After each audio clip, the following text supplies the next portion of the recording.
Hello everyone, Vikas Sisodia on this side. आज हम बात करेंगे मेरे निफ्टी की ट्रेड के बारे में, जिसमें अराउंड हमने 30,000 के आसपास हम लोगों ने प्रॉफिट किया है।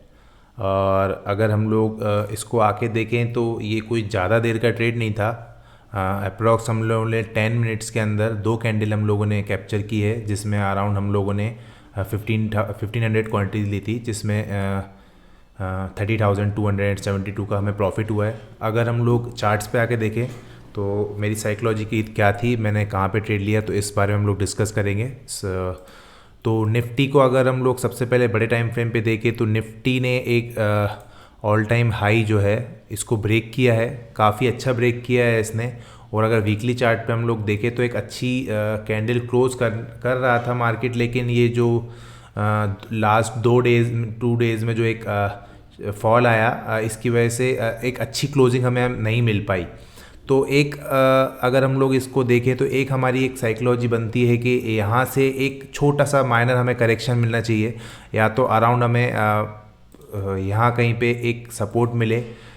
जैसे कि हम लोग देख सकते हैं ये जो एरिया है 0.5 0.6, एक रिट्रेसमेंट आया 0.5 0.6 तक, जो कि इसे हम कहेंगे एक रिट्रेसमेंट भी कहेंगे। अगर यहाँ कहीं पे आ जाता है इस एरिया के पास, तो इसे हम लोग as a breakout and retest समझेंगे, और फिर यहाँ से हो सकता है वापस मार्केट ऊपर की तरफ जाए। तो इसी के बेसिस पे आज हम लोगों ने मार्केट में क्या देखा। सबसे पहले 5 मिनट्स में हम लोग आते हैं यहाँ पे। तो मार्केट एक देखें तो मार्केट ने यहाँ पे एक रेंज बनाई, ये जो थी रेंज। इसके बाद मार्केट ने एक ब्रेकडाउन दिया नीचे की तरफ, और हम लोगों का एक था कि इस एरिया में अगर हम लोगों को यहाँ कहीं पे एक सपोर्ट मिले तो यहाँ से बाउंस हो सकता है। लेकिन मार्केट इस जगह से कहीं पे इस एरिया से कहीं से मार्केट ने बाउंस किया लास्ट फ्राइडे को। तो आज मार्केट जो खुला, यहाँ पे एक हमें बहुत अच्छा रिजेक्शन कैंडल दिखा। इसके बाद मार्केट धीरे धीरे नीचे की तरफ पुश हो रहा था। साथ ही में अगर हम लोग देखें तो रिलायंस भी एक नीचे साइड में पुश होने की कोशिश कर रहा था। HDFC को देखें, वो भी एक नीचे तरफ पुश हो रहा था। इसी के साथ हम लोगों ने एक यहाँ कहीं पे 1 मिनट पे एक स्कैल्प ट्रेड डाला हम लोगों ने। जैसे कि हम लोग यहाँ पे VWAP का इस्तेमाल करते हैं, VWAP हम लोगों ने यहाँ पे प्लेस किया। तो मार्केट खुलने के बाद एक रिजेक्शन दिया, और ये VWAP के नीचे ही ट्रैवल कर रहा था। यहाँ कहीं पे हम लोग देखें तो हम लोगों ने ये देखते हुए एक एरिया क्रिएट किया, यहाँ पे एक छोटा सा माइनर सप्लाई क्रिएट किया। यहाँ पे ये जो था एक सप्लाई था।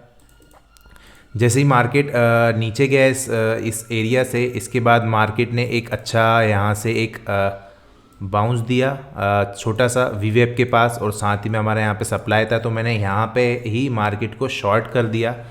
मैंने अगर यहाँ पे देखें तो मैंने इसे अराउंड इस कैंडल के अराउंड मैंने इसको शॉर्ट कर दिया था।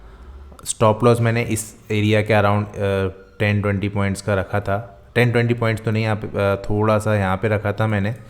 और इसके बाद जैसे ही यहाँ पे हम लोग देख सकते हैं कि हम लोग टारगेट जो कर रहे थे, बेसिकली हम लोग टारगेट कर रहे थे लो का। हम लोग इस लो का टारगेट कर रहे थे, जो कि हमें इजीली अचीव हुआ। मगर हम लोग इतनी देर रुके नहीं, और ये जो कैंडल क्लोज हुआ इसी पे मैंने अपना प्रॉफिट बुक कर लिया। तो अराउंड हमें 1:3 के आसपास हम लोगों ने गेन किया है इसमें। जैसे कि हम लोग देखें, हम लोगों ने 18,650 का PE बाई किया था 1500 क्वांटिटी। यहाँ पे हम लोगों ने 18,600 का PE बाई किया था।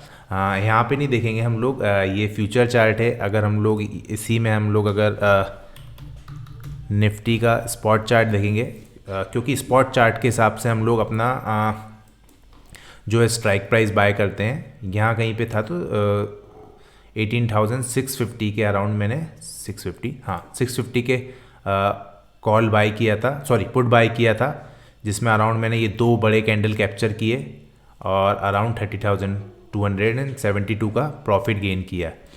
तो इसी तरह के एनालिसिस मैं आप लोगों के लिए लाता रहूँगा। चैनल को सब्सक्राइब करें और मुझसे जुड़े रहें। Thank you.